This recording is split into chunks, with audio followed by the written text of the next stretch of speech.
Hello friends, welcome to my channel chemistry by Shivani. आज हम NEET के कुछ क्वेश्चन सॉल्व करेंगे जो आपको बहुत ज़्यादा हेल्पफुल होंगे for the further exam in NEET JEE. ठीक है, तो 2025 के क्वेश्चन है ये। जैसे फर्स्ट क्वेश्चन है हमारा, on combustion 0.210 gram of an organic compound containing carbon hydrogen and oxygen gave 0.127 gram H2O and 0.307 gram CO2. The percentages of hydrogen and oxygen in the given organic compound respectively are। ठीक है, तो जैसे हमारा first question है, हमारा कोई भी organic compound है, ठीक है, उसका वेट हमें दिया हुआ है 0.210 ग्राम।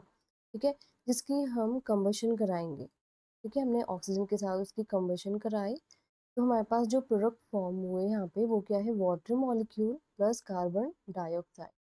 ठीक है, तो जो वाटर मॉलिक्यूल है उसका जो हमें गिवन अमाउंट है डेट इज 0.127 ग्राम, एंड जो कार्बन डाइऑक्साइड है उसका जो अमाउंट गिवन है 0.307 ग्राम। ठीक है, सबसे पहले हमें हाइड्रोजन का मास कैलकुलेट करना है। जो हमारा ऑर्गेनिक कंपाउंड है इसमें हाइड्रोजन का जो मास है वो कितना है। ठीक है, तो हम कैलकुलेट करते हैं मास ऑफ हाइड्रोजन।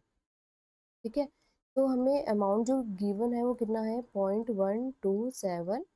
ठीक है, अब जो हाइड्रोजन का मॉलिक्यूलर मास है वो कितना है, 2, that is divided by water molecule का जो मोलर मास है वो कितना है, 18। ठीक है, अब इसको फर्दर सॉल्व करेंगे तो हमारे पास जो अमाउंट आया, जो आंसर आया, 0.014 ग्राम। ठीक है, ये आया। अब हमने परसेंटेज कैलकुलेट करनी है, किसकी, हाइड्रोजन की। तो हाइड्रोजन की परसेंटेज कैलकुलेट करने के लिए हम क्या करेंगे, जो हमारा मास जो हमने अभी फाइंड किया है, ठीक है, उसको हम डिवाइड कर देंगे किससे, जो हमारा ऑर्गेनिक कंपाउंड है उसका मास। हम ऐसे ही कैलकुलेट करते हैं ना छोटे क्लासेस में भी। जैसे हमें अपनी परसेंटेज कैलकुलेट करनी है तो हम जो मास हमें ऑब्टेन्ड है, ठीक है, जो मास हमें ऑब्टेन्ड है और डिवाइडेड बाय टोटल, तो कितना हुआ इसका, 6.6.72 ग्राम।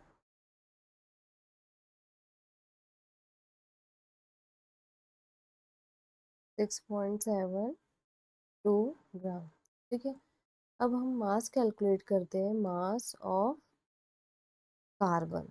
अब कार्बन का अमाउंट कितना है यहाँ पे, हमें जैसे हमने mass of hydrogen find out किया, ऐसे हम mass of carbon find out करेंगे।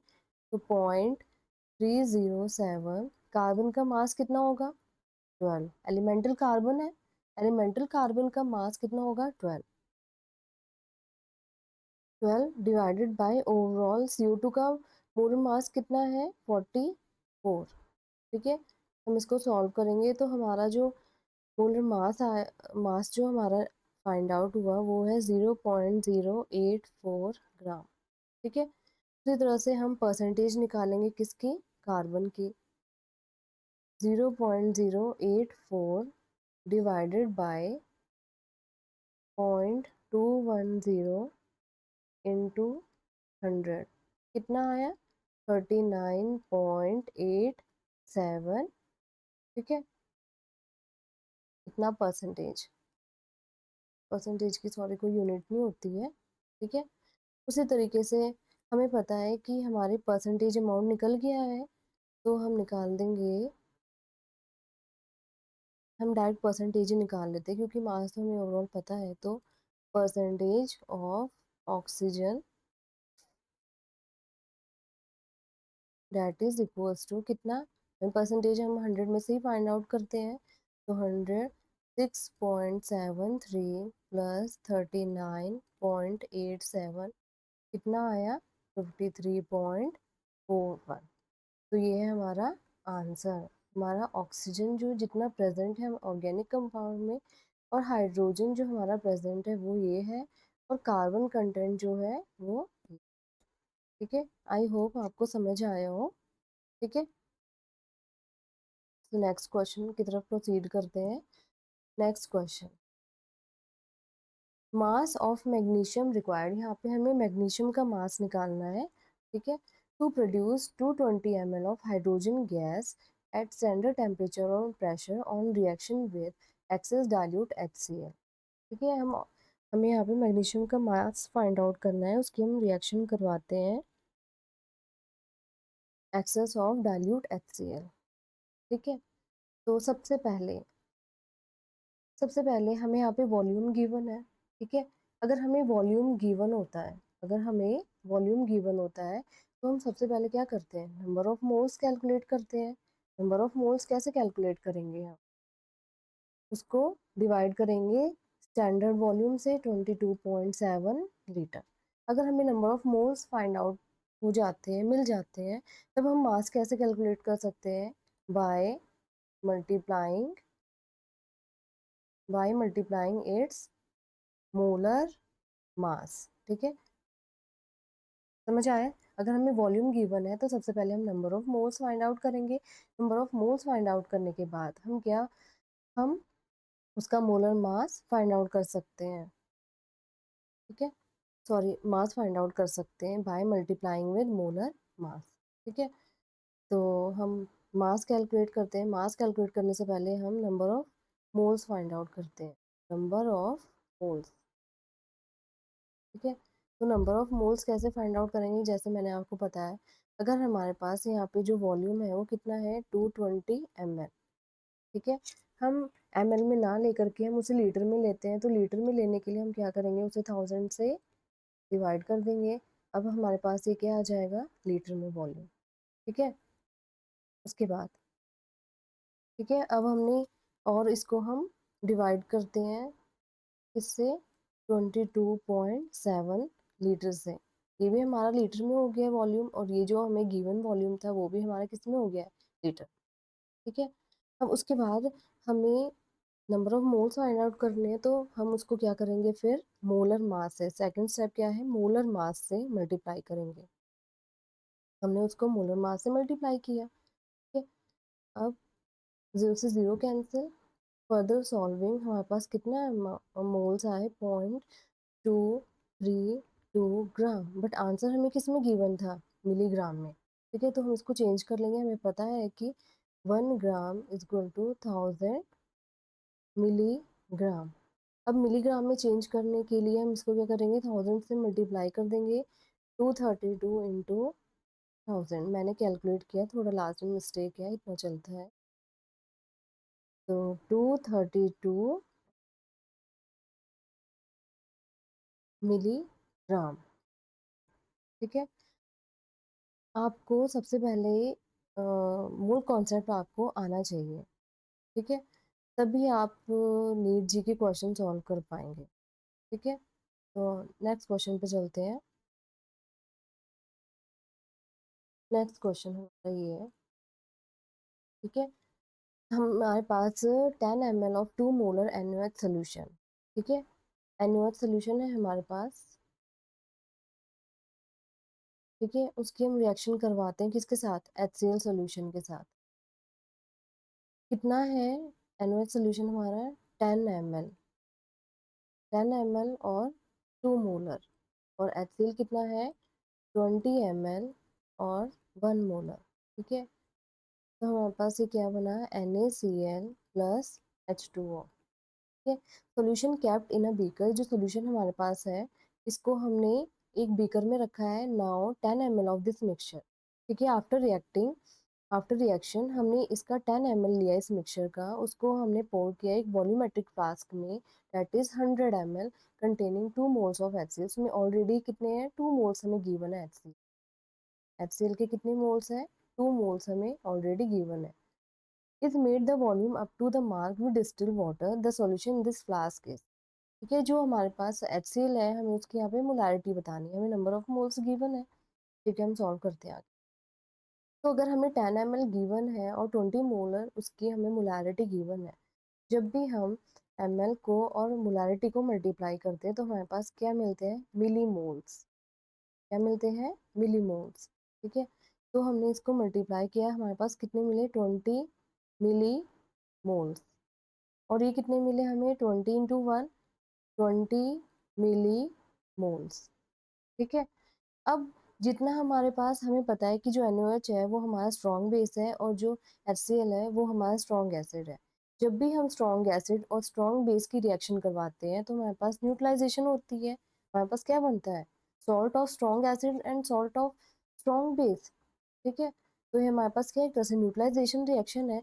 अगर NaOH हमारा यहाँ पे 5 है और HCl भी हमारा 5 है तो हमारे पास क्या प्रोडक्ट बनेगा? Water plus salt.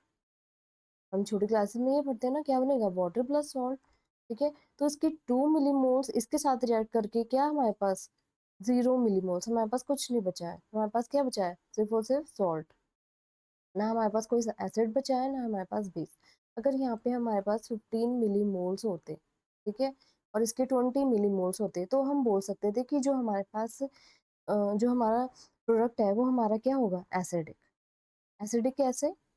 15 मोल्स इसके कंज्यूम हो जाएंगे ऑलरेडी। इसके कितने बचेंगे? लेफ्ट कितने होंगे? 5 मोल्स, 5 मिलीमोल्स। ठीक है, तो हमारा सोल्यूशन क्या हो जाएगा? एसिड। तो इस केस में ये क्या है? Neutralisation reaction. चाहे इसका 10 ml हो चाहे इसका 20 ml हो, उसका कोई इफेक्ट नहीं पड़ेगा। ठीक है, तो हमें अब न्यू मोलैरिटी कैलकुलेट करनी है HCl की। तो हमें number of moles already given है। मोलैरिटी का मतलब क्या है? Number of moles divided by volume, volume in litre, यही होता है ना। तो molarity that is number of moles कितने हमारे पास? 2। ठीक है, और वॉल्यूम हमारे पास कितना दिया हुआ है? हमें मिलीलीटर में दिया हुआ है। हमें लीटर में करने के लिए क्या करेंगे? हम 1000 से मल्टीप्लाई कर देंगे। मल्टीप्लाई किया तो हमारे पास कितनी, इसकी मोलैरिटी क्या हुई? 20 मोलर। आई होप आपको समझ आया होगा क्वेश्चन। प्लीज़ अगर आपको कोई भी डाउट है तो प्लीज़ कमेंट सेक्शन में बताना। नेक्स्ट क्वेश्चन, नेक्स्ट क्वेश्चन है ड्यूमास मेथड। इसमें हम क्या करते हैं? हम एस्टिमेशन करते हैं नाइट्रोजन कंटेंट। ठीक है, तो हमारे पास यहाँ पे भी एक ऑर्गेनिक कंपाउंड है। In Dumas method for estimation of nitrogen 0.4 gram of an organic compound हमें गिवन है। ठीक है, जो कितना ml नाइट्रोजन कंटेंट हमें देता है? 60 ml at standard temperature 300 kelvin and 715 millimetre Hg pressure.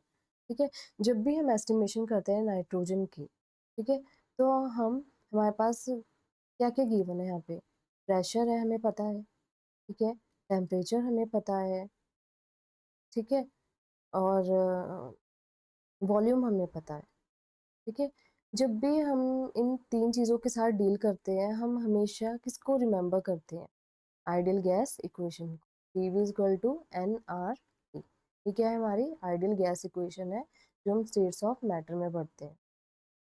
ठीक है, अब यहाँ पे जो हमें प्रेशर गिवन है वो किस में है? मिलीमीटर Hg में, है ना, मिलीमीटर Hg में। हमें इसको किस में चेंज करना होगा? ATM। ठीक है, तो हम सबसे पहले स्टार्ट करते हैं। और एक चीज़ और हमें यहाँ पे क्या गिवन है? Aqueous tension eight 300 kelvin is 15 millimetre Hg। ठीक है, तो सबसे पहले हमें ड्राई कंटेंट फाइंड आउट करना है क्योंकि हमें एक्वस तो गिवन है। जब हम ओवरऑल में से एक्वस कंटेंट को माइनस कर देंगे तो हमारे पास क्या आ जाएगा? Dry content. ठीक है, प्रेशर ऑफ ड्राई